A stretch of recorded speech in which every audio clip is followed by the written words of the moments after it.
Let me tell you about that time that I spent 12 hours fighting a dangling modifier into place. The paragraph and I, we had differences. But you know what? At the end of the day, the tab margins got along. And at the end of the day, you look at it and you're like, is this a bag of trade-offs that I want? I don't know. Did this steering wheel just come off in my hand? Yes, but what a great drive I just had. I said, wow, it's a big old heavy clunky old thing, just like you were describing, Sam. And he's like, yeah, that's what's fun about it. It does nothing good. Nothing. In Anytown, America, we might only sell 5 models of the Fasty Boy 5000 every year. The same company also makes the Boring Boy 5000, and those people tell all those grandmothers to buy the Boring Boy 5000. Travis came to me, and the next thing I knew, I was putting a helmet on and climbing into a minivan. She goes, which car? Because she knew that we had a McLaren and a Lamborghini and a C8 Corvette and BMWs and Porsches and, you know, all these different really cool cars. He goes, which is your favorite? And I go, the Toyota Sienna. I have never seen a group of industry people get as excited and hang on the front straight wall like I have when Ross Bentley was curb hopping in 3 of the fastest / only minivans on earth. Welcome back to It's Not the Car. Today, we're going to do what we call one of our other 3 episodes. And this one, the format we're going to use is something we haven't tried before, mainly because, well, I don't know why we haven't tried it, because I talk a lot. And the format is called Sam Tells a Story. Now, in this case, typically that story will be something from history. It might be something from my experience. I've worked at car magazines for almost 20 years. Might be anything pulled out to the background that we find interesting. But at the moment, today, we're going to talk about car magazines, and that's not my choice.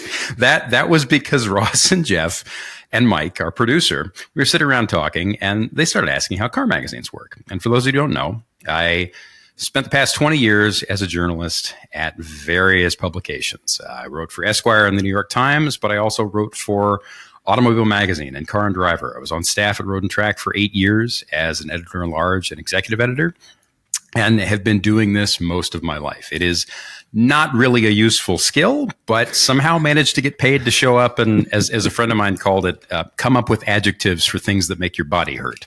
So we're going to talk about that today. We're going to talk about the weird world of car magazines. We're going to talk about how they came to be, how they kind of rose to prominence in the tail end of the last century, and some of the weird, strange moments that you have doing that as your everyday job, where one day you might be strapping into a Winston Cup car. The next day you might be wondering why the current Camry has such garbage shocks underneath it. And the day after that, you might be sitting at a laptop being a word mechanic, just poking at adjectives for 12 hours straight. It's a really odd job. Probably shouldn't qualify as a job for grown-ups, but they wanted to know about it. So here we go. Guys, you ready? I have lots of questions. And Sam, I got to think, I mean, who has, as a car person, and who listening to this podcast, who hasn't at one time gone, oh, that has got to be the best job in the entire world? Like, they throw cars at you and just say, go drive these things and have fun. And then, talk a little or write about it. Big deal. The writing part, big deal, right? So I think everybody looks at that and goes, that's got to be the coolest job in the world. But I want to hear about the worst experience you've ever had. Oh, man. Like, was there ever, a car or a story that you had to write about and you're like, this sucks? Is it possible? I mean, the car sucks? You mean? Well, no, it's just the whole experience. The whole experience. I think the car could suck. Yeah. Let me tell you about that time that I spent 12 hours fighting a dangling modifier into place. The paragraph and I, we had differences, but you know what? At the end of the day, the tab margins got along. Dun, dun, dun. I rode into the sunset holding a keyboard and a mouse, and there they said, there goes a real man. No, it's funny, right? Because it is so, it's like, we've talked about this with your all's jobs. It is, because your all's jobs are way more interesting than mine, but it is like any other day job where there are really good moments and there are really terrible moments. And by and large, a lot of it is just sitting at a desk, working with people, figuring out how to get along, figuring out how to get people to work together, how you can work together with other people. And, somewhere in the middle of that, sometimes you strap into race cars and you get on an airplane to Europe or Japan. And you might stand on a mountain at 2 a.m. waiting for the night sky to get completely dark so the photographer can take his 4,000th shot of the day, and that's going to make the cover, or it's going to make the front page of the website, whatever it is. Bad moments. There had to be. The problem is there's a lot of bad moments that aren't airworthy, that are really only suitable for telling after like you're deep into some bottle in some bar somewhere. But pretend that we are. Pretend that we are. Oh man. I don't know. What if we start with, what if we start with something positive? Okay. I know. You know me, I'm such a negative person. I know. We were talking about that earlier. It's the national quality of Canadians. We're coming back to the negative. But I'll launch a positive one then. But okay. You're not getting out that easy. All right. So you get these, car companies, I'm assuming, they want to have good reviews and they want to send you guys cars. And then they want you guys to write all sorts of good things about them so they can sell more of them. Sure. And you're obviously, as a journalist, you have to keep independence. You can't be swayed by this car company. Let me use the car for free for 6 months to get me to write good things about it. You have to really be honest about it. Yeah. What is the car that surprised you the most? That you drove? Me the most. You have the expectations going in, right? Okay, here's the new Mustang, and like, holy smokes, that was way better than I thought. Or it can be a race car. I got a Winston Cup car and I get to drive it. I know what it's going to be like. It'd be a big old clunky heavy thing, but wow, it was whatever. Okay, so that's interesting, right? So there's a handful of threads to pull on what you just said. So first off, so the job is a very, it's a unique combination of moments and qualities and skills and experiences, but it varies from outlet to outlet, right? There are some magazines, websites, it used to be it was all magazines. Then the magazines slowly kind of grumblingly got into the internet about 5-8 years after they should have, and realized that, computers and screens and the way people consumed information was all changing. But for the longest time, they all had focuses. So, Car and Driver might drive everything, but had an enthusiast bent. The people at Consumer Reports didn't care what it was. They cared how it worked and whether it did its job well. And if there was, if a Ferrari had, I don't know, seat bolsters that came apart in 5,000 miles, that was more important to them than the fact that, the intake track plumbing and the way the exhaust was tuned made your skin go boogly boogly every time you ran the thing to redline. So I was lucky enough to work, am lucky enough to work for enthusiast titles, which means by and large, that's sports cars, performance stuff, race cars, anything that people care about. And the neat thing about that is that so the business has been around in some form or fashion since the 20s or 30s. The British kind of kicked it off, started it. One of the oldest titles in the world is still running in England. It's called Autocar. But they kicked it off, but it really didn't get prominent in the United States till after the war. And all of that, you're right, was hung on trying to sell cars, meaning manufacturers had what they called fleets. They had a number of new cars that they would hand out to journalists and say, here, write about this, write literally anything about this. And, the business kind of formed up around that over the next couple of decades, figured things out. Car and Driver in the late 60s and early 70s decided to start doing serious instrumented testing on things, largely driven by a couple of guys, driven by a dude named Patrick Bedard and another guy named Don Sherman. Don and Patrick are still around. Patrick actually ended up driving at Indy. He was in a pretty large crash in the Indy 500 in the 80s. But those guys and a handful of other people in the 60s and 70s basically invented what the form became and pulled it out of their ears and noses and, tried to think intelligently about what was useful and what people might actually want to know, crossed with, on some level, this is super cool and we get to go do it. And like I said, a lot of what I have done is focused on the stuff that people really care about, which means it ends up being a lot of fun on the good days because, you're strapping into things that people care about and want to know about. So it's on a good day, it's high horsepower stuff that goes fast. And on a bad day, it might be talking about, well, something is interesting about this Camry, but I don't know what it is. And I'm not falling asleep. And that's a good thing. Right. And then we got back to bad days already. Yeah. We found one. But in the middle of all that, you have the great big, and this is why I got into it, because I grew up around a restoration shop. I always wanted to be a writer. It was just the intersection of the things I loved. But in the middle of all that, you have the fact that these are all media outlets at the core, which means their job is telling stories. And their job is figuring out how to pull the human out of an inherently non-human thing. But man, I forgot the question. This is why Sam Tells a Story is dangerous, because it just goes on and on and on. I'm going to drag you back to it. I want to know the most surprising. Right. Yeah. Again, like you get to drive this wide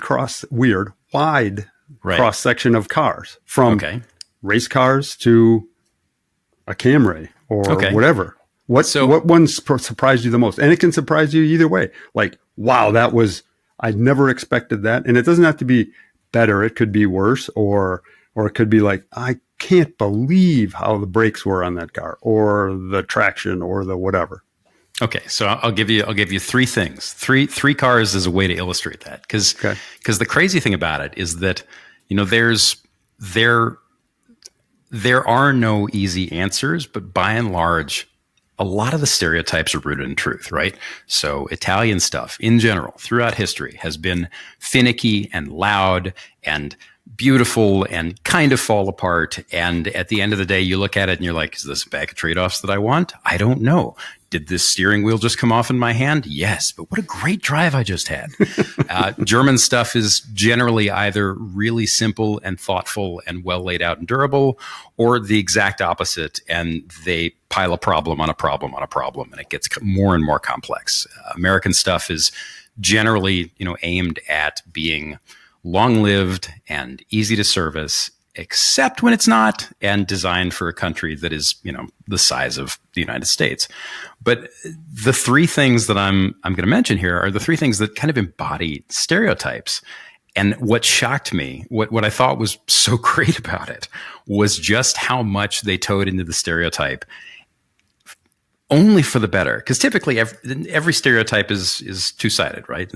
Every coin has two sides. So we're going to talk about three things. One, the Mercedes G-Wagon, the Geländewagen, kind of looks like a brick. Everybody's seen it. It's an SUV, looks like a brick. People run their kids to daycare in it in Manhattan. And if you find one in Africa, it probably has a 4-cylinder diesel and looks like something out of Rommel's closet. And, somewhere in the middle, it was originally designed to be, something like a cross between a UN troop carrier and a Jeep Wrangler that was built by people who really, really believe in material science and hardware quality, right? So that's number one. Number two is, believe it or not, the Toyota Sienna, the minivan. And number three is, so I've now been fortunate enough to drive 3 NASCAR Cup cars on track. So two, I can never remember. The 2 I can remember off the top of my head, and there is a third one, I think. 2 I can remember off the top of my head.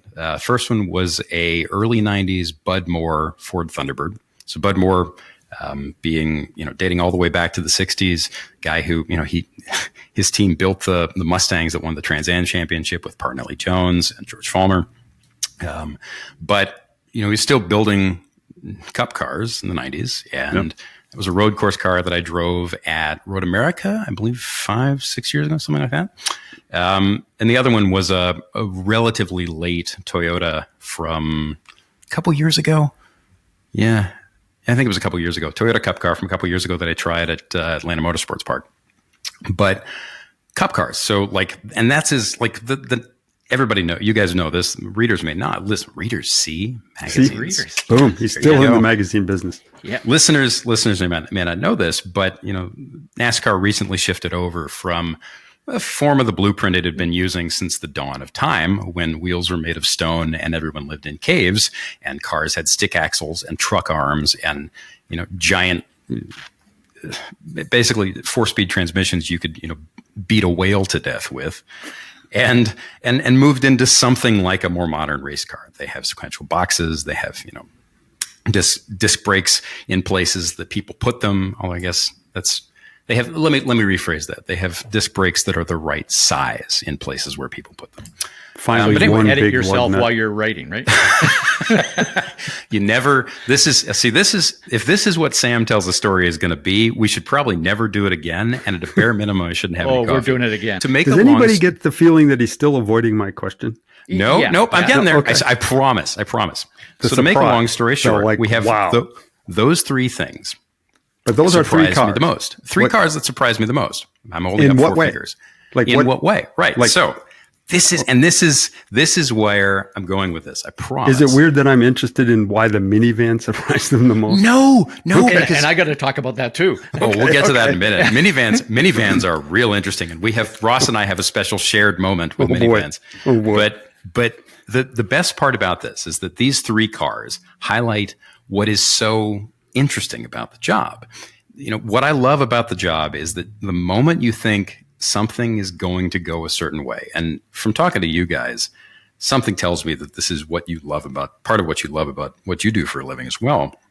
But the moment you think you know how things are going to work out, the moment you think something is going to go a certain way, it surprises you, and the coin flips and things go the other way. So the G-Wagon, I always thought they were awful, and I thought they were pointless and silly, and I had ridden around in a couple of them, and they didn't do anything for me. It's like taking, in some ways, it's like taking a weapon of war and putting doilies on it and being like, look here, giving it to soccer moms.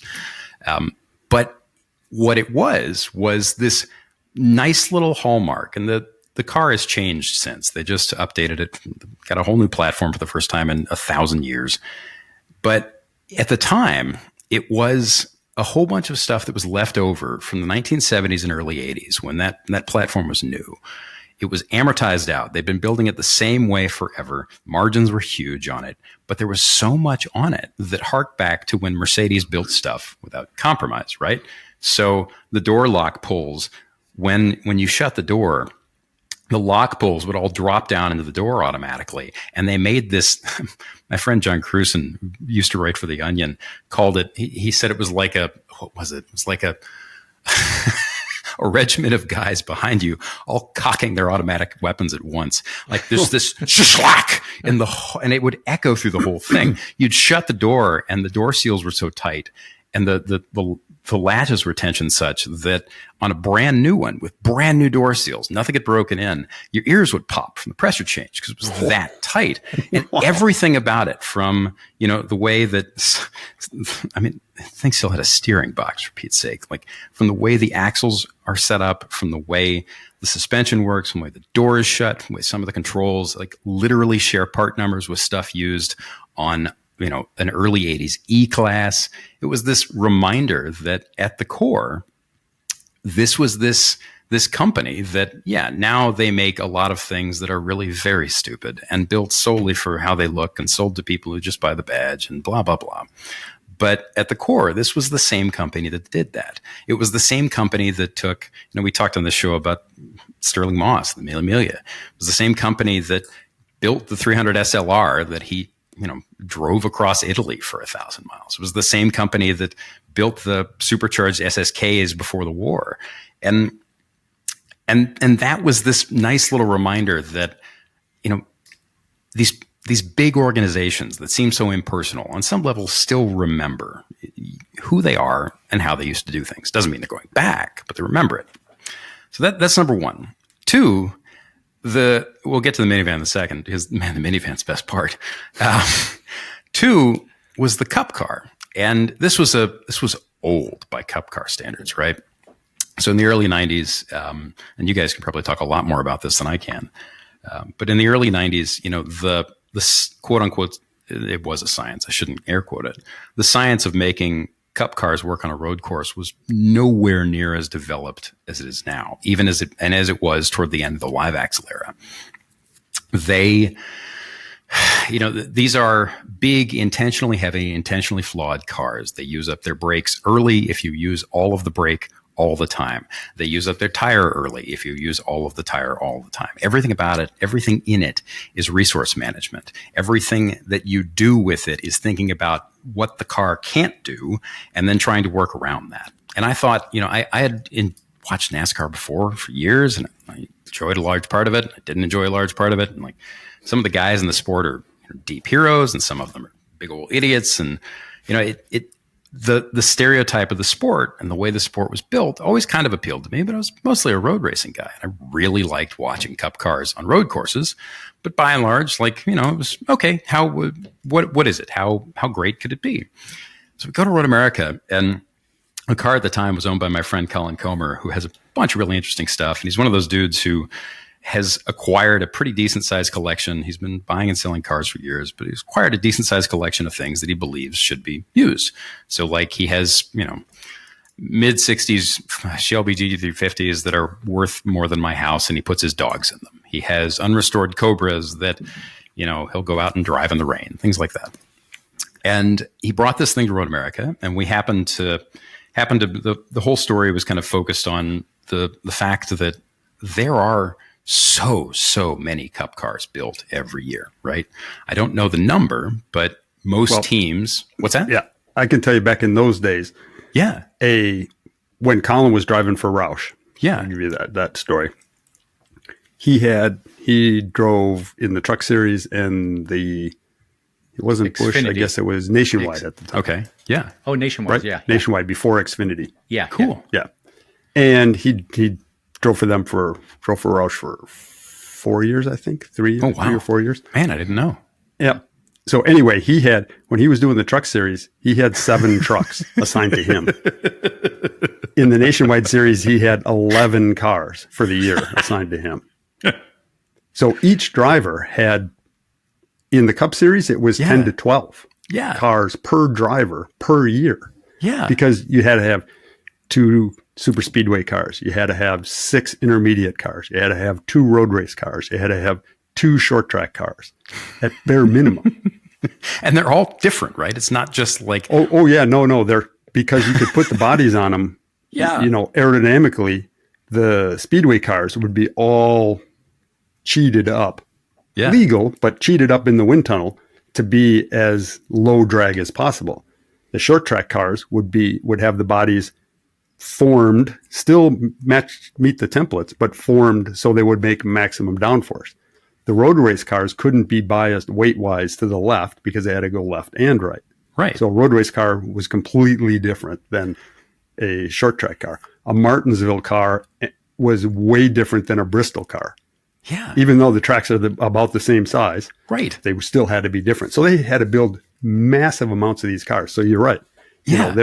There were a lot of those things out there. And the crazy thing is, so the whole gist of the piece, this was when I was at Road and Track, and the gist of the piece was that, there are so many of them that, most of them don't have significant history. And the ones that even have moderate history are still really, really affordable because, there just not a lot of places to run them competitively. There's no active, even in vintage racing, which, is kind of a form of grown up soft pitch softball in racing terms. And that's not to knock it at all. It's it's a pastime. But even in vintage racing, there aren't a lot of places to run them competitively, but they're really fun to drive. And that's what blew me away was, it was described to me as being it's a thing you can hit stuff with at 150 miles an hour, and it's real fast. And if you know what you're doing, it moves around a lot, and you got to think about it. And if you don't know what you're doing, it moves around a lot, and you're probably going to have some real pants clenchy moments.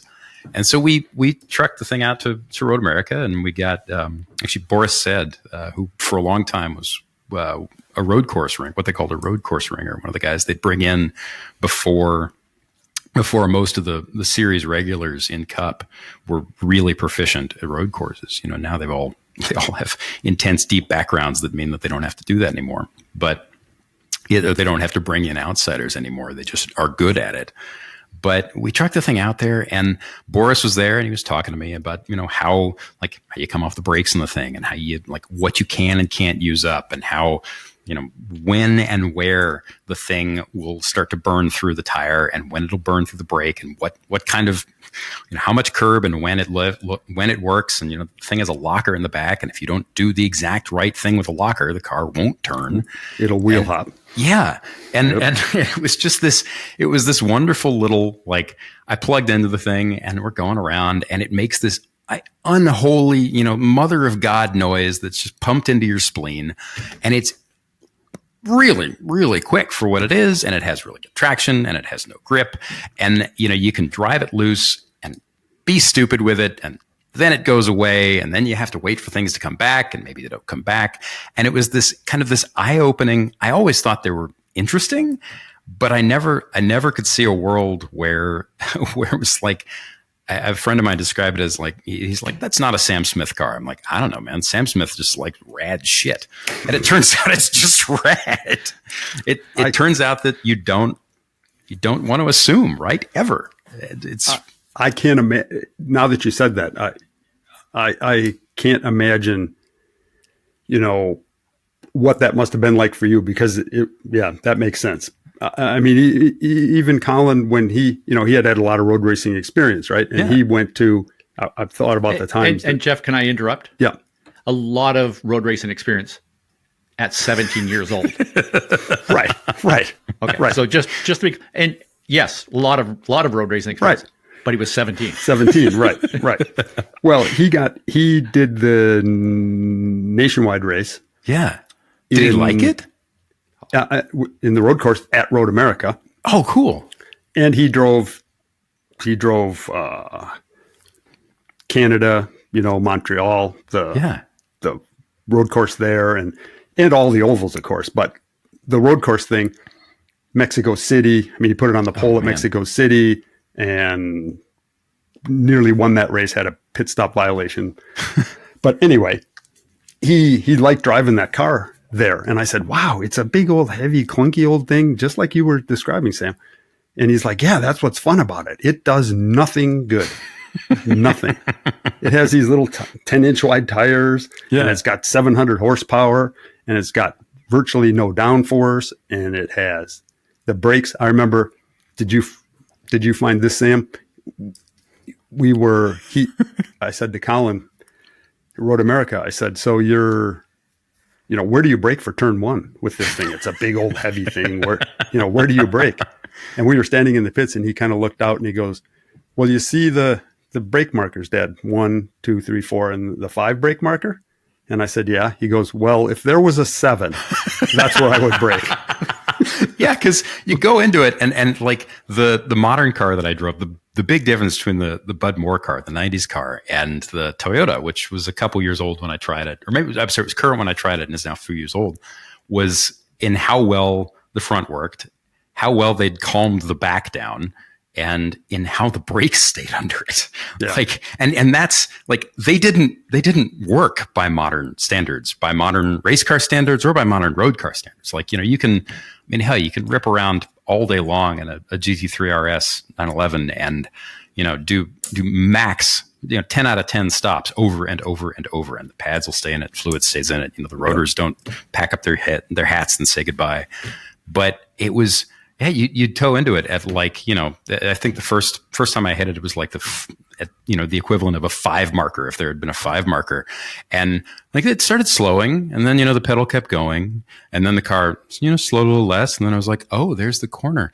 Right. There's the corner. We're going into the corner. Here's the corner's still there. Right. And we're in it. And it was just barely slow enough. And I thought I was braking 3-4 weeks early. Right. And you do that 2 corners in a row and all of a sudden you back it up. You have to back it up from the theoretical 5 marker to the, basically start finish. It was great. Yeah. It was so good.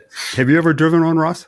A big cup car or anything like that on a road course? No. But if you remember, I was at Road America on the radio to calling, spotting and coaching that weekend. And, I remember. The cool thing is that all that same stuff apply. Like, what I remember mostly out of that weekend was Kyle Busch decided that Colin was a little too competitive here and in the lead, so I'm going to take him out. Colin got pushed, sent to sailing back to the back of the pack after he got punted off in turn 1. and then drove back through the field again and went after Kyle Busch. So that's what I remember most. But what as a coach, what I remember most was looking at how he was releasing the brake pedal. Yeah. And it was still, that's what made the difference. Man. So that, it just meant that the brake release and all the braking stuff just lasted like you said, a week.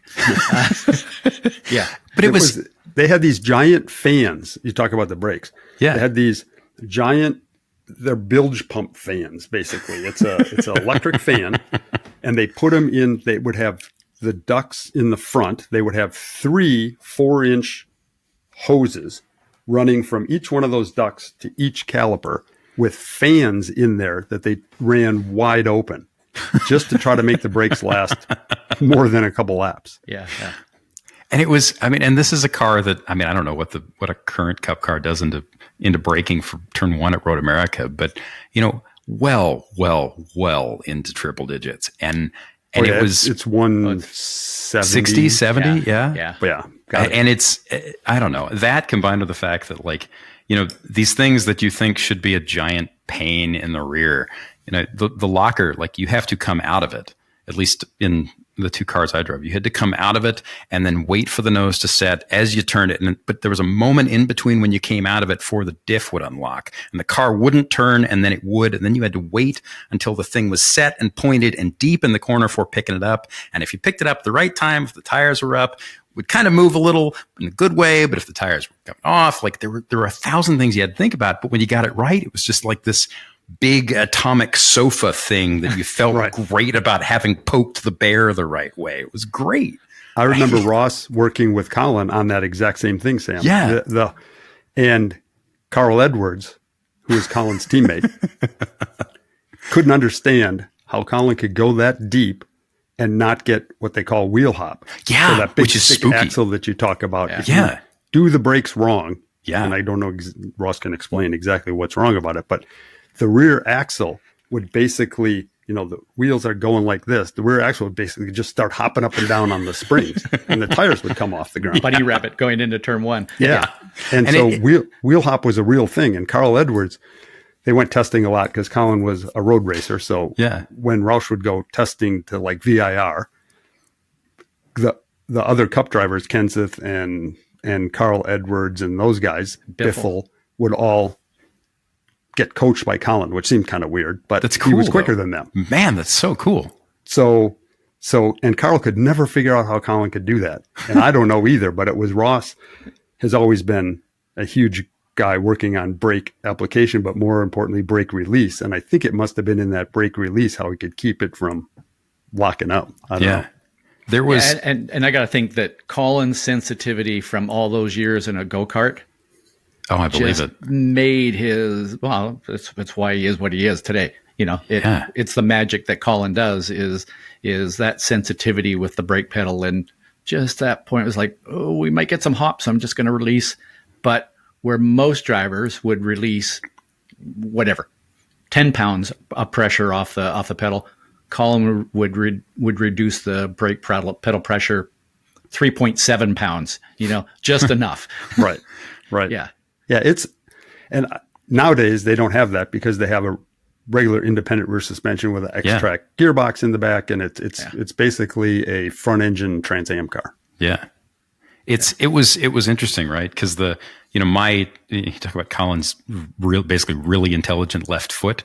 My left foot is like a dog with a lobotomy, right? I am not the. It's no exaggeration to say I might be one of the world's worst left foot breakers.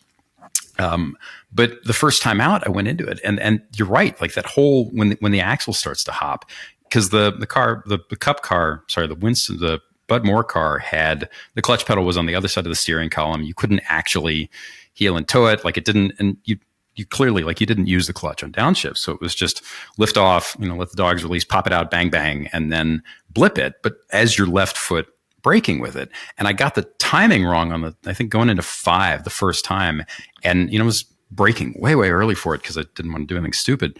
I got the timing wrong, and the whole car just started slamming. And when the axle starts to move, and I don't actually know, maybe Ross, you can explain this, why it does happen. But when the axle starts to move up and down, the only way to make it stop, or the only way in that car I could make it stop, was just by coming out of it and just waiting for it to calm. And it takes forever to calm. But when it starts moving, the whole car, it's like the hand of God has picked the thing up and just started smacking it on the head, just whang, whang, whang, whang, whang. And you bounce in the belts, and it's just, what caused it, Ross? Why is that? Well, Jeff can explain what's going on with the shocks and springs there. But, the other way to fix it is just plunk your foot down on the clutch. Well, you tell me this now. Yeah, plunk your foot on the clutch and release the engine braking, because it's the combination of the brakes and the engine braking. So, yeah. So the question you asked, we're getting into the weeds. The minivan. The minivan. I want to hear.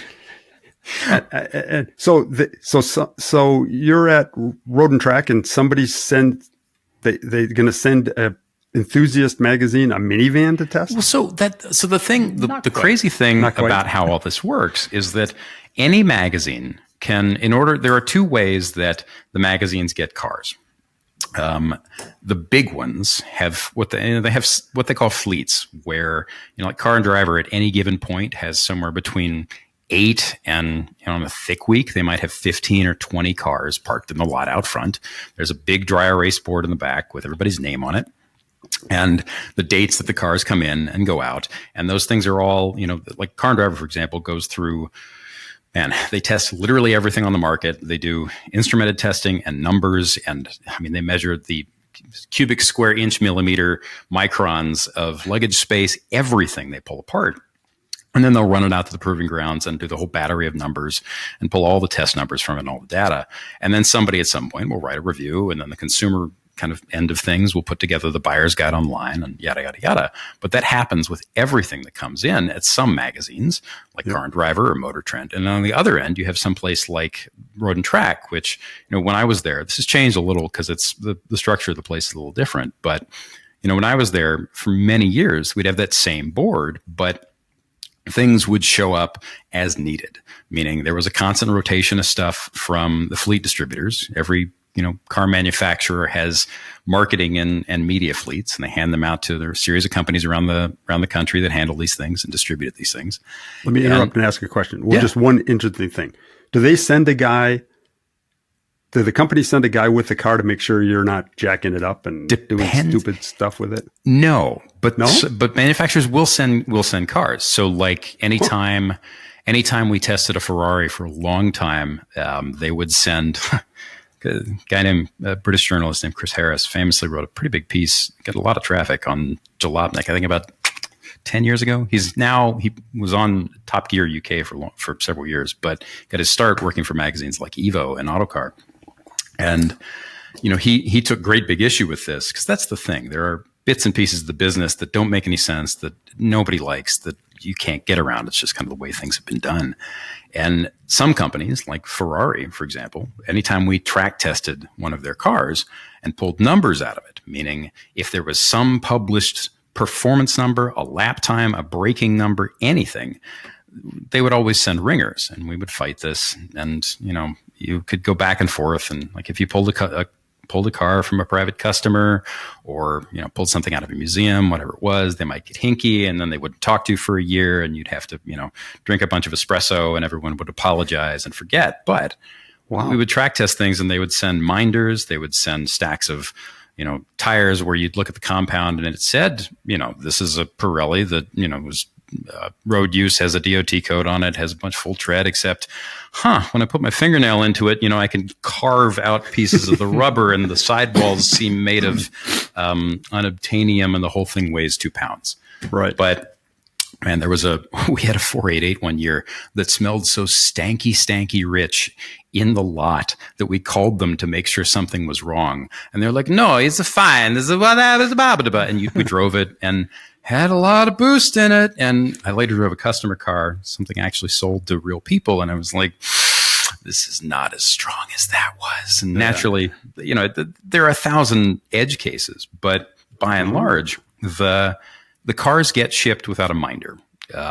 We test if you're going for lap time or numbers. Some manufacturers will send out somebody to watch over. McLaren for a long time, I think they still do, for big high profile stuff, would send one of their either a development driver or one of their kind of in-house shoes to go out, kind of, the stuff that's adjustable they play with. They figure out which modes they want you to test it in. Of course, we do it in all of them and then eventually end up back at what they suggest. But they would send somebody to set a baseline time. And then, if you didn't match their baseline time or the guy you had brought in, or the driver or the editor or whoever it was, then they'd get a little hinky. And naturally, we usually, all the places I was involved, we usually ended up matching it. But the greater point was there's a decent amount of freedom with that stuff. And then the outlets that don't have fleets like that typically pull one car at a time they'll request it specifically from the manufacturer, and it will show up either at the house of their writer or at their office. You'll have it for a week or two. Sometimes there might be a mileage limit. It just depends. I mean, every outlet and every situation is different. And that still happens today, even though we're not printing magazines. I mean, they're still doing all that testing. So they're still because it's online doesn't mean anything's changed. And the business is massively, we were talking about this the other day off air, the business is massively, massively different. It used to be that the magazines set the tone and sold the cars.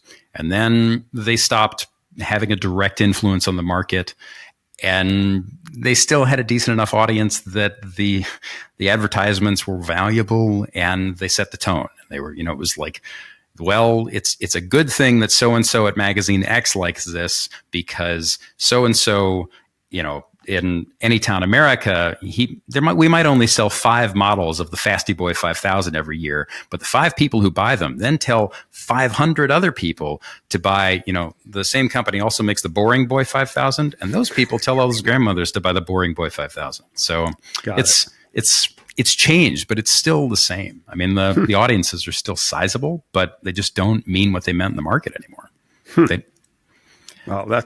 We were talking about minivans, though. The minivan, I know it seems weird, but I find how that whole magazine thing and how that works with the manufacturer. So why do they send you a minivan? Hi, it's Sam. This right now is a commercial for the podcast that you're already listening to. Is that weird? I don't know. Podcasts are weird. I'm sorry to interrupt, and I'll keep it short. So we have this thing called Patreon. You go there, and for a few bucks a month, you get to help support the show, but you also get neat perks like future bonus episodes, access to regular live Q&As with the 3 of us, and some rad speed secrets training from Ross. The money we raise through Patreon goes toward keeping the show on the air. Mostly, it lets us pay our producer, Mike, and kibble and shoelaces and whatever the hell else really nice guys from California eat when they're not editing podcasts. Now, should you spend a few bucks on this? Well, even a single month of support would help the show keep going.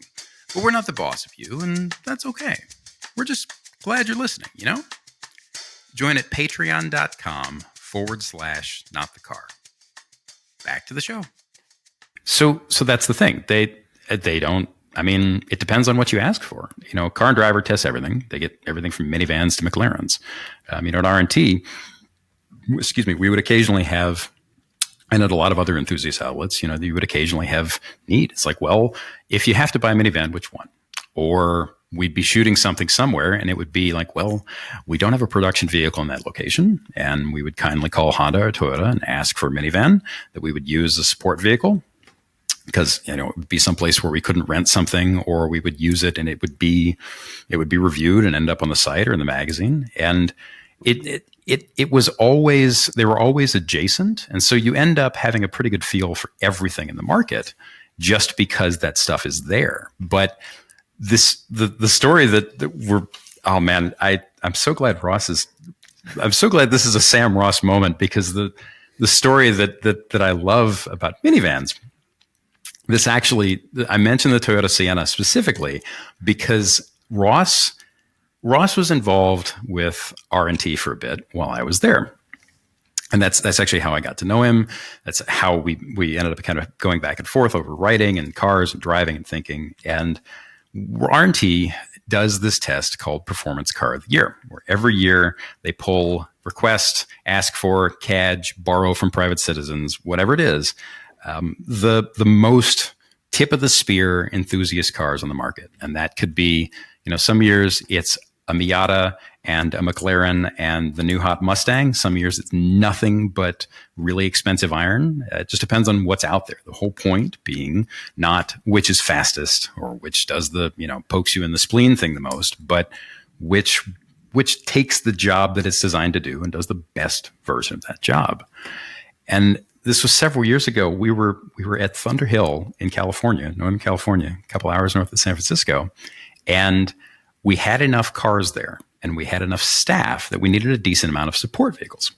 And, you have a relationship with the fleet companies. They just want they want journalists in seats and they want journalists to have seat time with things. And so, many of them were happy to say, here, use some minivans. And if you write about it, great. If you don't, that's fine too. We ended up with 3 vans, Ross? 3. Yes. 3 of them. And it was a Toyota Sienna. Yeah. A Chrysler Grand, whatever that thing is. It might have been the Pacifica at that point. But we had a Pacifica, but we also had another Chrysler. We had 2 Chrysler. One was a Pacifica and one was a Grand something or other. I think that was the rental car. Yeah. I think the Pacifica was the press car, but yeah. But yeah. I've seen Ross in rental cars before. I can't wait to hear this story. But so we're there and I guess we had 4 minivans and we're there and we realized the editor at the time was a really great guy named Travis Satulski. And the great thing about Travis was that A, he trusted all those people immensely and just believed in them. And B, he was always, if you came up with a dumb idea or a fun idea or a smart idea or an idea that was just generally any form of good, Travis would usually be okay with it if you had a pretty good reason for it and you thought it would make a good story or a good website piece or good video or whatever it was. And somebody, I forget who, do you remember who it was, Ross? Who pitched it? I do not. All I know is that Travis came to me. So it had gotten through Travis at this point. So we're on the, what was it? We were on was it the West Circuit, I guess? Yes. So the one closer to the mountains. The smaller one, yes. Yeah. Yes. So Thunderhill is a complex. Not the one with the jump. No, that's the backside. Yeah, the backside. What I would call the tighter backside. one. Yeah. Thunderhill is a complex, right? So there's, there are 3 separate tracks and they combine 2 of them when they run most club races in the 25-hour, every December. And then there's kind of a test track over near the mountains. That was the one we'd rented. And the West track is tighter and has a little bit more elevation change. And I don't remember how it came up, but we realized we're like, hell, we got the 3 best minivans on the market right here. And we looked over and we're like, and we have Ross Bentley. And I don't remember who came up with it, but somehow we all decided kind of collectively that the best thing in the world would be to have a van off over lunch or during one of the spare hours we had. Because the funny thing about a lot of these shoots is that, they're all geared toward 2 things: collection of information and experience, seat time and data, and collection of media, which can be video, can be photography, can be sound files, whatever it is. And photography is the most time consuming thing we do. It takes even more time than pulling data, right? Sure.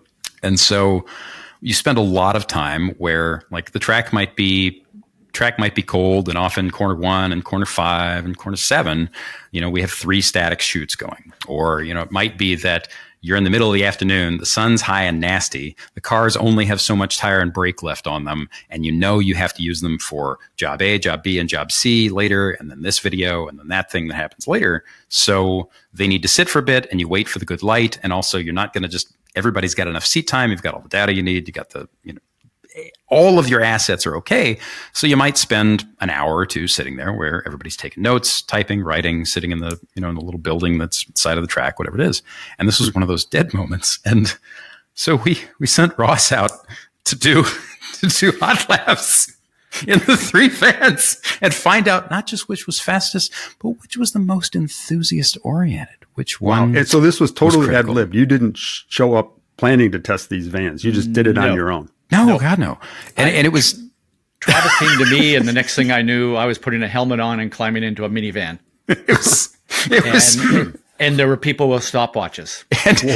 And we all, I've never seen, like, I've been at magazine tests where we have like A-list F1 drivers, where we have like some of the like cars that no one gets to see, much less touch, where we've had, like double-digit millions worth of sheet metal on the track. I have never seen a group of industry people get as excited and hang on the front straight wall like I have when Ross Bentley was curb hopping in 3 of the fastest / only minivans on earth. Like, it was just... And the interesting part was how it was so stupid. I could turn off the stability control and everything in the Chrysler products and get around there, and massive wheel spin coming off corners, and massive. It was massive, Ross. It was massive. But the Toyota would only let me to get through like 1 or 2 corners, and it would decide, no, we need to turn this back on for you. And I'd have to reach down and turn it off again. And I'd get through another couple of corners, and it would turn it back on for me, and I'd have to turn it off again. Wow. That's a Toyota corporate thing for years. They've actually only just gotten away from it recently, but for years, even a lot of their like quote unquote enthusiast oriented stuff, the stability control, it was corporate policy that you could turn it off, but it was always intended for the way normal people use it. Like, I'm stuck in a ditch, I need wheel spin and things that the computer's not going to like, and then it comes back. So there's a bit of like run home to mama. If it thinks you're doing something hinky, it's like, oh no, pull it back, and the light comes back on. But wow, it was. And I also remember, like, this, like, still in my head, I hear Ozzy Osbourne. Oh yeah, because one of my favorite people, it was senior editor at that point. He actually still is, a guy named Kyle Kennard, who's from Seattle. You've met him actually, right? Yeah. Kyle's been over to my place with his NA Miata. Oh man, this is a human. My Lotus. Yeah, he somehow won a contest. This is a tangent, but he somehow won a contest several years ago where he just ended up randomly with a free, very low mile, like one owner, first generation Miata. Just showed up in his life, and he's like, okay. Yeah. But he, Kennard is one of the funnier humans I've ever met. And you're ripping around, and he pulls out his phone, and in the background, I hear this song just slowly being faded up in volume, and it's Black Sabbath's War Pigs, and it gets to the crescendo with a great big guitar solo, right as Ross goes ripping down the front straight in one of them. It was just like, it was so pointless. And it's one of those things where, office humor is dumb by definition, but that was ours. At the end of the day, that evening, I call my wife to check in, and she goes, well, how was it? And I go, oh, it was just so much fun. I just had an absolute blast. First, all the people I'm working with is fantastic. And like, she knew, like, she goes, which car? Because she knew that we had a McLaren and a Lamborghini and a C8 Corvette and BMWs and Porsches and, all these different really cool cars. She goes, which is your favorite? And I go, the Toyota Sienna. And it was, you came back. It was like, to me, the driving something that's not meant to be driven is way more fun. It's kind of going back to your story of driving a cup car. I was just going to say, like, it's just like a car is kind of almost not meant to do what you're doing, but when you do it right, it's like way fun. It's fun. I remember, you came in at one point, and because we all, and the thing is, when this, like at P-Cody, which is what we called the acronym for that test, performance car. P-Cody, the cars come in, when there's lap times are being set or somebody's driving something for the first time. Like that C8 we had was actually a pre-production car. There were a couple of engineers from GM there, mainly just to make sure that nobody, I don't know, stole parts off it, wrote their name on it, chalk or something, who knows. But whenever the cars come in, kind of the whole staff gathers around, and somebody gets out a tape recorder, and the photographer goes to work. And Ross came in, and he's just sitting there in his shorts, in the big tall chair, and his helmet. And we all open the door, and somebody opens the sliding door and gets in the back, and we just all sit as he just gives us this race driver debrief on what the vans did well. And I remember you saying that what was it? So the other two, we had the Sienna, the Chrysler, and then there wasn't a Honda, but there was something. What was the third one? Do you remember? Did you mention this? I thought it was 2 Chryslers. Maybe it was. Maybe this says something about it. Like they were the difference about the Toyota was, I mean, first of all, it would turn into a corner like a race car turns into a corner. Yeah. The other ones would turn in like a wet slug. You know, I mean, it didn't turn. And but then it would put the power down. Like it was like, Jeff, it was like you had been tuning the shocks on it. That's amazing. Because it's like putting the power down and it's like, it's doing all the right stuff other than the fact that it kept turning on the stability control again. You said it would have been, I think you said something like it would have been the fastest by a long shot if it kept not pulling power, right? And it kept trimming it down. But it was. There should be a race series. You know, they have those weird race in Japan, right? Minivans? Well, it's not minivan. What's the old Dodge vans? They've got a series for old Dodge vans. It's not a series. It's a group of wackos they're just wonderful people with full size Dodge vans, like the ones you see plumbers running, short wheelbase and But it was. So to get back to your point, to make a what is now half-hour answer to your question, Jeff, I'm sorry. The whole show is going to be devoted. It's Dajiban, our producer, just piped in. Yes. But to get back to answer your question, that moment, it was this reminder, and I've had a bunch of reminders all throughout my career that now you think, okay, well, for years, Toyota built nothing but boring stuff. I guess they don't get it. No, there's always somebody in there that gets it. And then you see, like, the great thing about minivans, this is going to sound really weird. I love a Honda Odyssey. I love a Toyota Sienna because they are a perfectly engineered solution to a really complex problem. There is nothing as good and as versatile at moving people and stuff and lasting and being, it's like why a toaster is satisfying. It does the job in a way that you have zero complaint with. And then you start thinking about it and you think about the work and the energy that was required to make that piece of equipment do that job that well. And it's fascinating. You could go down the rabbit hole with it.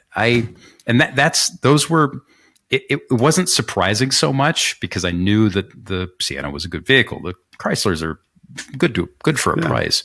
But it was just this wonderful little reminder that all of that stuff, there's always something interesting about anything, right? Good, bad, short, long, doesn't matter. So did that make it into the magazine? Oh yeah, it did. I wrote a short little piece about it. And cool.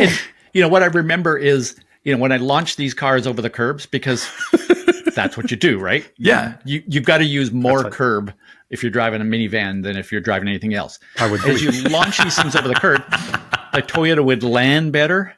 It would absorb that curb and then it would land better. Wow. And, Jeff, we could spend the next half an hour you explaining what's going on with the dampers and why all that's working. But that impressed me. I was like, wow, this is way cool.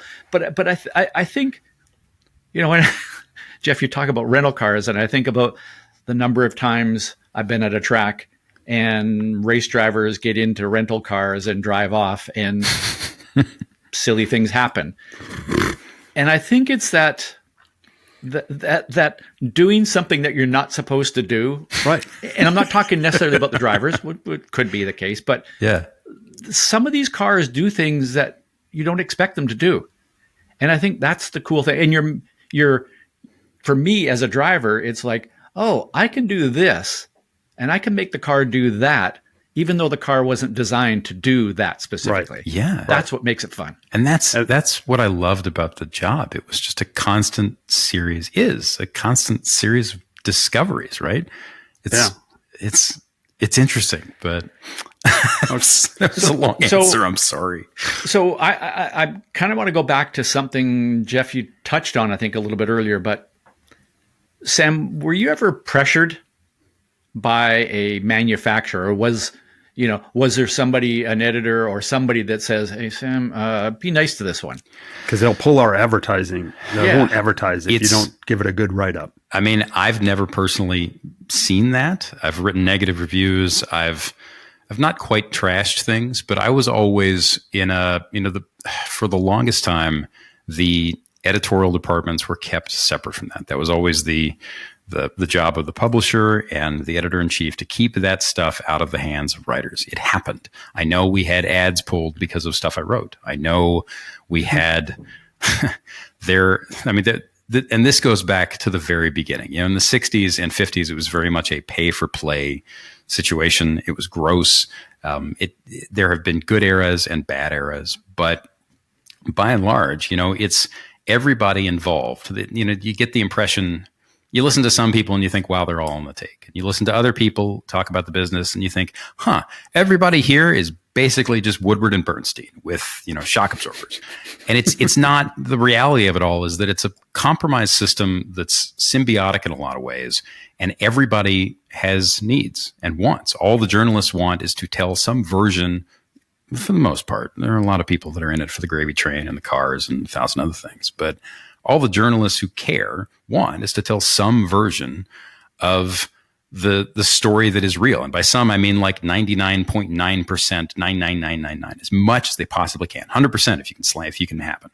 Does that mean that your editor-in-chief is always going to let you? Does that mean that your publisher might not let you? Does that mean that at some point somebody will get fired for doing something terrible and or telling a piece of truth they shouldn't have? Yes. That doesn't mean that the business is awful or flawed or broken. I kind of naively believed that trying to be as stand up as you could with it at every point was the most important thing. And there are a lot of people who don't. But I personally, you know, that stuff never happened to me. But at the same time, you know, again, I was fortunate enough to write about and be around a lot of things that were pretty compelling pieces of equipment, right? It's to me, the best publications were the ones that not all the content was simply here's a road test from a manufacturer's vehicle, and they would like us to say something good about it. Yeah. You know, one of the things that I always loved about Road and Track was it was about road and track. Not so sure it's like that these days, but you know, there were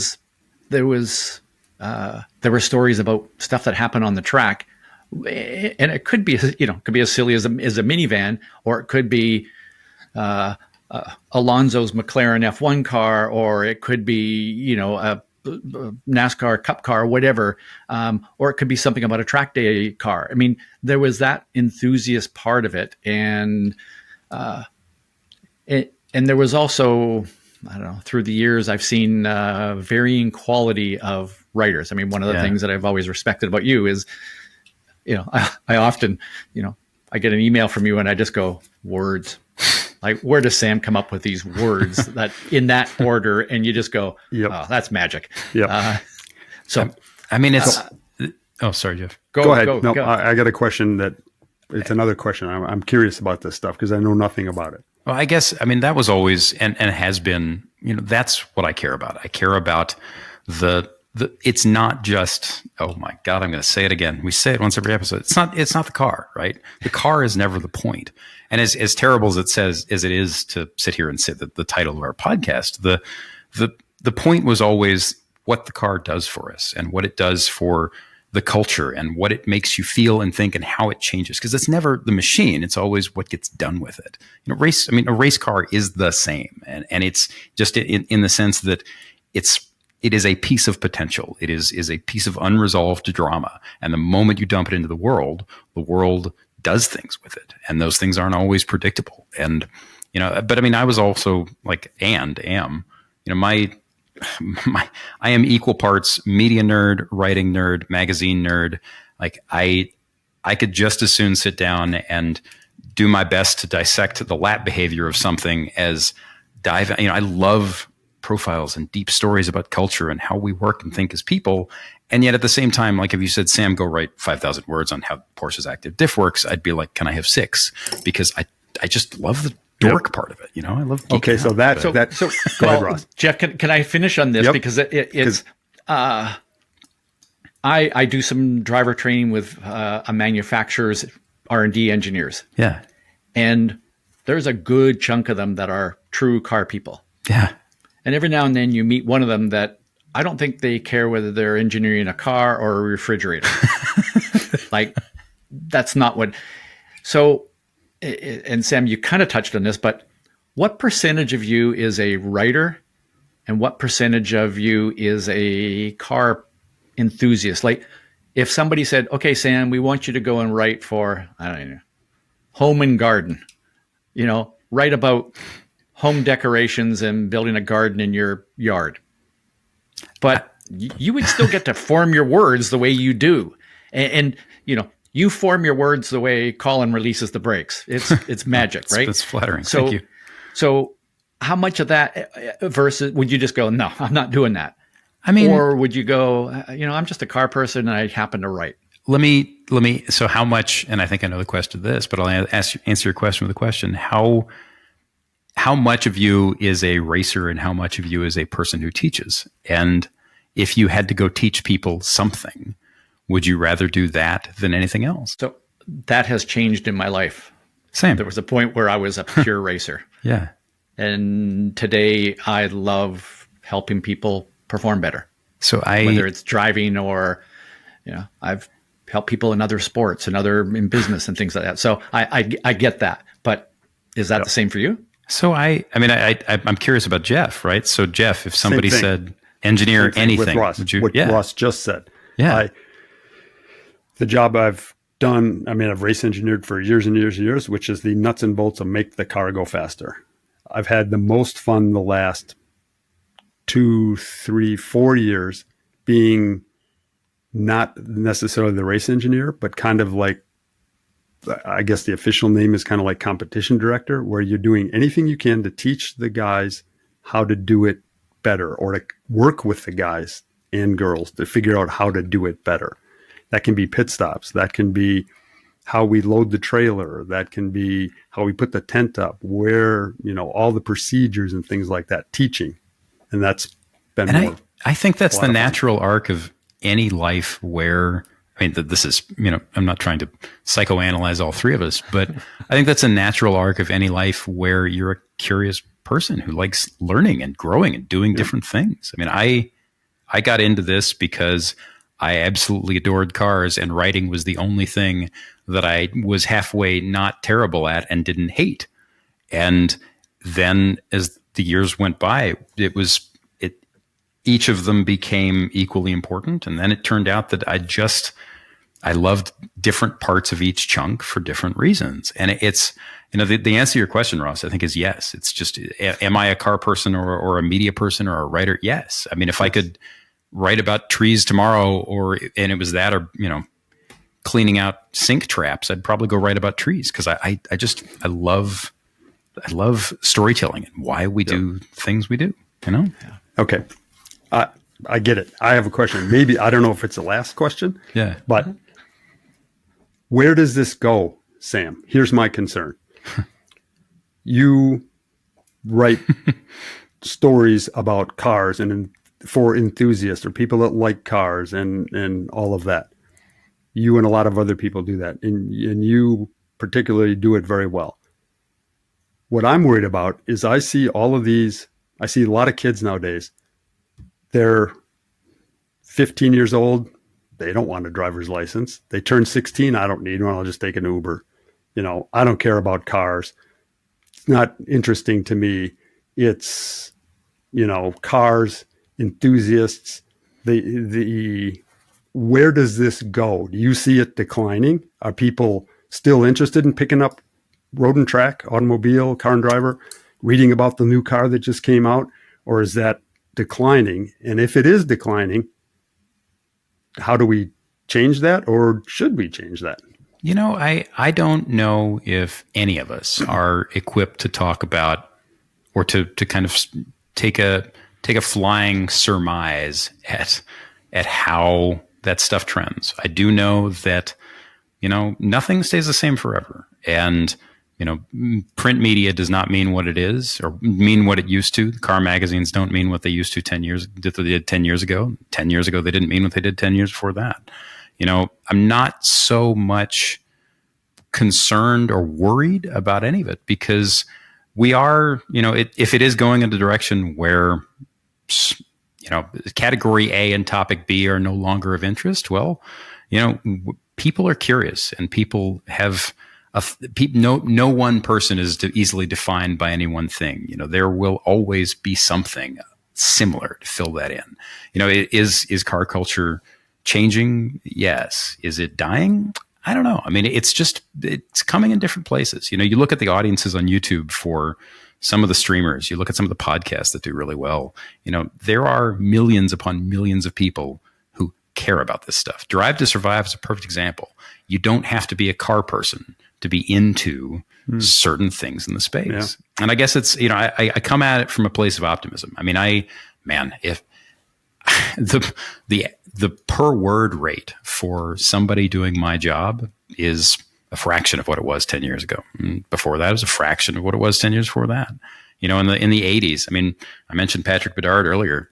I have a sneaking suspicion Patrick is doing quite well and very retired and does not hurt for money. Because in the 80s, the job could make people extremely comfortable. And that's not a thing that happens anymore. But where does it go? I don't know. Why does it go? I don't know that either. All I know is that the bits and pieces of it are always compelling and will stay compelling because they have too much of an impact on how the automobile and how we create and the engineering behind all that stuff and motorsport, like the form it takes will change, but the fundamental stuff at the core it's part of who we are, right? That's and I guess you still need somebody to tell the story. It may be delivered not in a magazine made out of paper. It may be delivered on the internet or on your cell phone or something like that. But somebody has to tell the story, right? So people can learn. Like podcast. God. Yeah. And can I share my theory on the whole younger people not interested in cars thing? Yeah. And I, excuse me if I get the math wrong here, but let's say that, 30 years ago, whatever, there were 1 million 16-year-olds in the country. Let's say that 50,000 of them were like serious, got the bug, I'm a car kid. There were, maybe another 100,000 that I kind of like cars, but it's kind of cool. And then there were a bunch of people, there were like, I don't know, 400,000 that could care less about cars. They were an appliance. And then there were some in the middle that were just in the middle. I still think those 50,000 or 50,000 are still there. I think they're still there. Yeah. I think even a good portion of that 100,000 of, I still kind of like cars. I think they're still there. I just think the kids in the middle, there is no middle anymore. It's Uber. Right. And there's nothing. I'm just going to connect online. Yeah. The key is that it's not good or bad that this happens. We talked the other day about the radio came along and everybody was concerned radio was going to kill reading in newsprint. And then movies came along and everybody was concerned that was going to kill radio, and then television was going to kill movies, and the internet was going to kill television. And those things are, it turns out they just change the lens. Whatever it is that we like about motion and freedom and cars and engineering, all the stuff that's at the core of the automobile, like that's pretty perennial stuff. And I know too many people. Our producer Mike is one of them. I know too many people who are half my age who can't get enough of the stuff we talk about simply because it's interesting. How and why is what changes, I guess that's cool. It changes. Yeah. I'm thinking of the kids that I know, mechanics. There was a couple people, one guy in particular, I remember he's probably mid 30s. Yeah. Mechanic on the IMSA cars that we used to run at Core. The guy is brilliant on street cars. Where I used to go change my points and plugs and condenser in my car. This guy is like remapping the ECU because he can plug his computer into it and he's figured out a way to get in there and make more boost or do whatever. And he's buying, he's still doing the same thing. He's trying to make his car faster or more efficient or whatever. He's just doing it with different tools, but he's super into it. He's on the internet all the time trying to figure out this new thing came out. Or if I have this Miata, but it has the same engine as some I don't know, some other car in Japan, and the intake manifold will bolt right on and give you an extra 10 horsepower. And I'm going to try to source one of those. And, they're doing the same thing. So I guess you're right. Yeah. It's just changed, right? Yeah. Your job has changed, Sam. Your job is the same. How you distribute that story has changed. Yeah. And that's what I find really interesting, right? And it's, you were talking earlier, Ross, about the notion that discovering stuff that you didn't know was possible, right? There are weird little moments in this gig where you see what's been made possible by the virtue of being exposed to it. Years and years ago, right after the 991 generation Porsche 911 Turbo came out, we were at Gingerman for something, this little club level road course in West Michigan. It's a nice little place. It's really pretty. It's a good ice cream shop nearby. And it started to rain, and everybody kind of packed things up because we were doing dry photography and numbers. And I thought, well, all right, when am I going to have $200,000 worth of 911 Turbo and wet? And I went out, and Gingerman's was, the track was pretty rubbered in. So the first hour or so, it was slick as hell. And I went out there, and, Porsche's stability control stuff is pretty permissive. If you're ahead of the car, it won't, start locking down on you. It won't pull brakes and pull throttle. And so when I drove it, and it was kind of like, all right, well, what's it like with it off? And then, it turns out, and this is 10 years ago. And this was this moment of like, oh, wow, they can do this with software. It's neat. But it turns out that when you turn everything off and you go out in this, I forget what the hell the thing made, 500 horse car on street tires with big fat meats and an awful lot of damping, and weighed probably, I don't know, what did a turbo weigh? More than 3,000 pounds, 33, 34, something like that. And I went out and it was like, oh, okay, cool. I wonder what happens if you do old world 911 stuff. And you'd kind of like set the nose, huck it into a corner and lift. The car would go loose, and then you could tow back into it. And it would do these great big like track width drifts on throttle, pushing power back and forth, front and rear. And as long as you kept the right amount of steering angle in it and were just like kind of mega aggressive with the throttle, it would hold it and just hang it. And you could sit there and pay attention to what it was doing. And you could just make a little change, and it would shove some to the back, and it would behave like a 911. And then if you're like, I'm going to drive like an idiot, and you could start throwing more throttle at it and being real stupid, it would just be like, oh, well, you are clearly interested in forward motion. And it would, the yaw would come back, and you had to drive the thing. You couldn't just rely on it, but it was working with you and interested. And that's 10 years ago. The software controls and the way, like the resolution on the hardware, like that stuff is, it's like, you read, Mike and I we were all talking about car magazines before this all started, in like the 80s, and you read a lot of the stuff from the late 70s and early 80s, and people were like, fuel injection is going to kill hot rodding. No one is going to deal with this stuff anymore. What happens when who knows a computer? Well, it didn't. Right. It just changed it. It just changes it. So, Jeff, can you, I believe I remember you telling me a story about you doing some engineering on a production car, and it might have been a manufacturer that Sam just talked about, might have been. And you saying you're looking at the suspension geometry, and I hope I don't insult anybody here, but I will anyways. But I think you said like the geometry was so bad that this car was really, really bad, but the electronics made it work. Am I correct in? Yes. It's amazing now how the electronics, stability control, call it whatever you want, can affect a car and its performance and its fun factor for driving. The street cars, I really don't know anything about street cars. I would read Road and Track and skip through all the road stuff and just read the track articles. That was me. I don't know much about street cars, but I can tell you just on that real quickly on that topic, Ross. Yeah, the electronics nowadays are amazing. The GTP cars, for instance, IMSA GTP cars may be the most sophisticated electronic, more maybe probably than Formula One. And the drivers in those cars they almost don't care, and the engineers don't care about shocks, springs, anti-roll bars, a little bit of aerodynamic adjustment. but they're working constantly on the electronic diff, the fly-by-wire brake system. I mean, it's not hydraulics to the rear brakes. Yeah. It's an electrical circuit that clamps the rear brakes and interacts with the regen and the MGU and electronic diff control, because as you regen, there's a reverse torque going through each wheel, so you can change that reverse torque, the stability control, the traction control. You can have more effect. The driver now in a GTP car can have more effect by switching a switch on his steering wheel than you can by changing 200 pounds of front spring.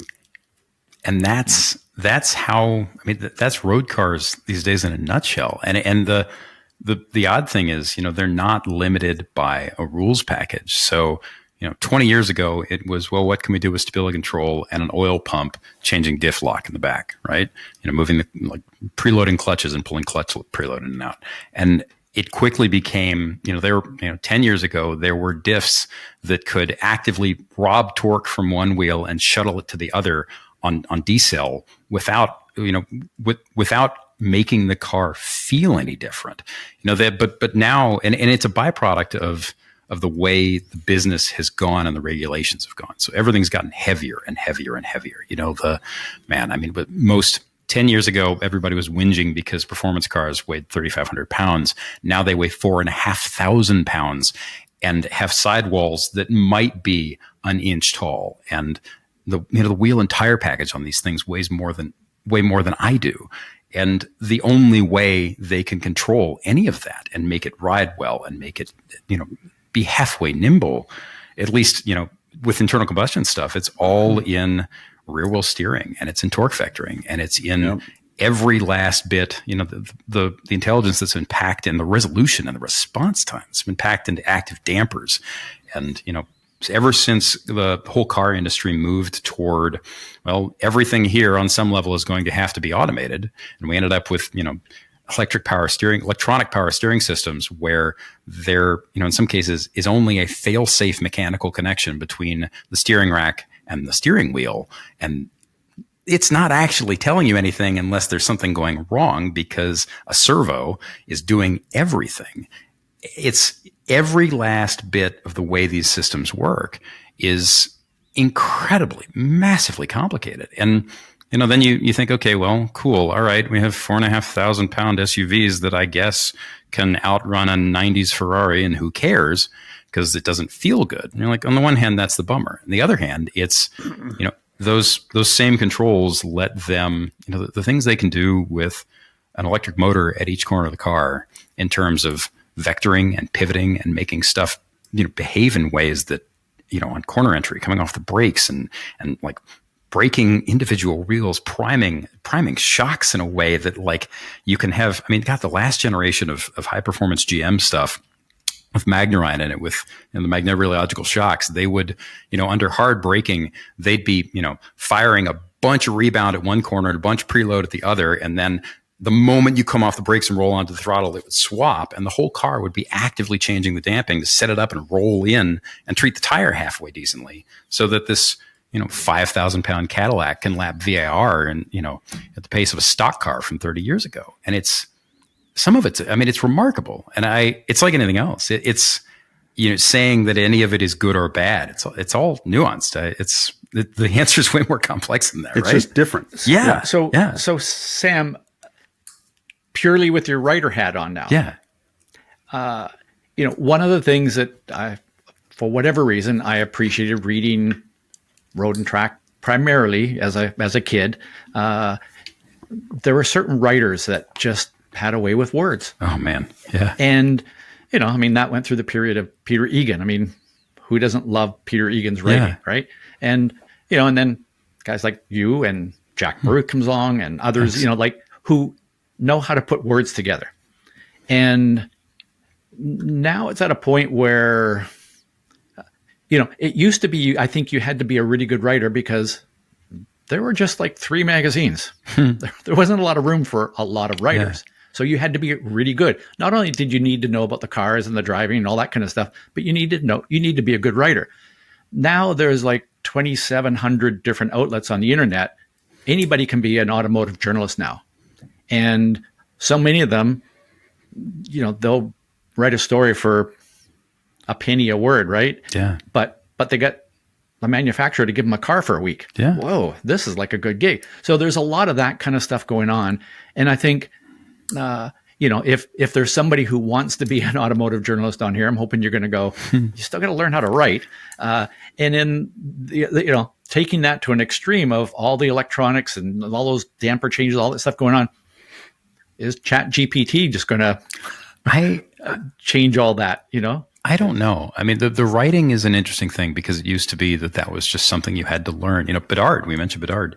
There's a anniversary of Car and Driver book kicking around here somewhere in my office that, is their interview where they basically went back at the 50-year anniversary of the book, I think, and 50-year anniversary of the magazine, where they interviewed everyone who was involved. And Bedard talks about, coming out of the Midwest, kind of a corn-fed farm boy and not knowing a noun from a verb.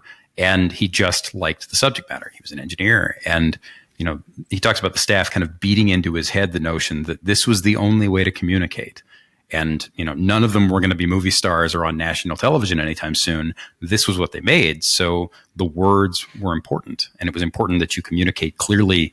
And if you could put some element of romance or flow or humanity into it, great. But, I love the written word. I love storytelling and communication and like how we relate to each other. So that's a hard thing to get away from. But I mean, again, it's not, the written word doesn't mean what it used to in terms of information about what's happening right now. Like, is literature important? Yes. Does that still matter? Sure. But 100 years ago, you can go back and find letters to the editor in national newspapers where people 100 years ago were complaining that nobody reads anymore. And I mean, I'm not saying you're wrong. You're not. Yeah. Just that it's a less valuable skill in this particular field. Does that mean I love it any less?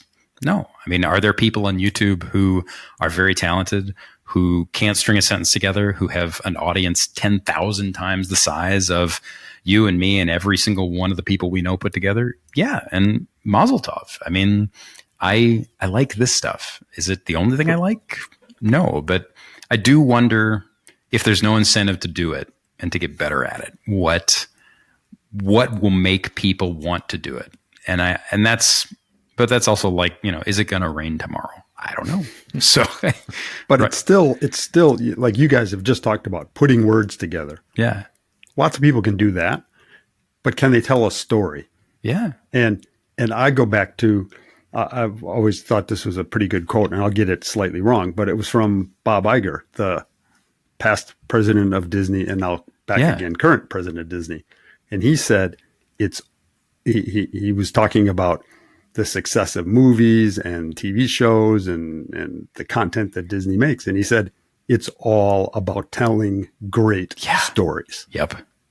That's about all that matters. You brought up one of the Marvel movies the other day, and we were just talking about how that stuff works. And it occurred to me last night, like, I've seen most of the Marvel superhero movies, and I can remember the plots of about 3 of those 40 films.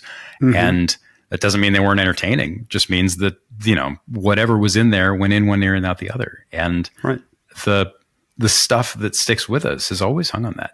Look at YouTube, right? People knock a lot of what happens on YouTube. And there's a lot of stuff that pulls big numbers that is forgettable and designed to be forgettable, and it's candy and you eat it and you move on. But the stuff that, there's a raft of engineering and aerospace documentaries and all kinds of things that are built around the core of storytelling where that stuff matters and you remember them because of it. And that's what's cool about it, is that you're right?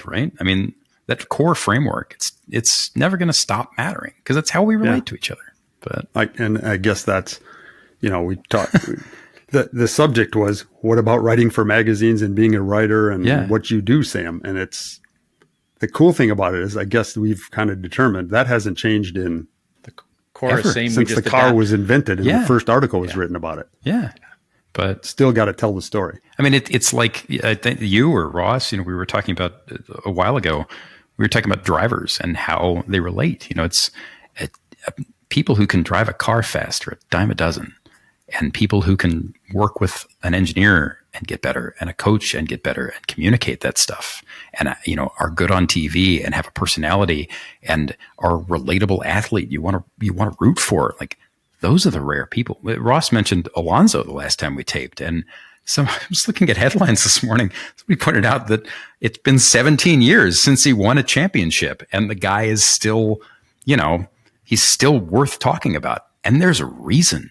It's the intangible stuff. That's I remember Alonso when he was karting. Really? That's so cool. He was phenomenal in a kart. I mean, people were like, holy smokes, this guy is something special. And he was 16, 17, winning world championships in karting.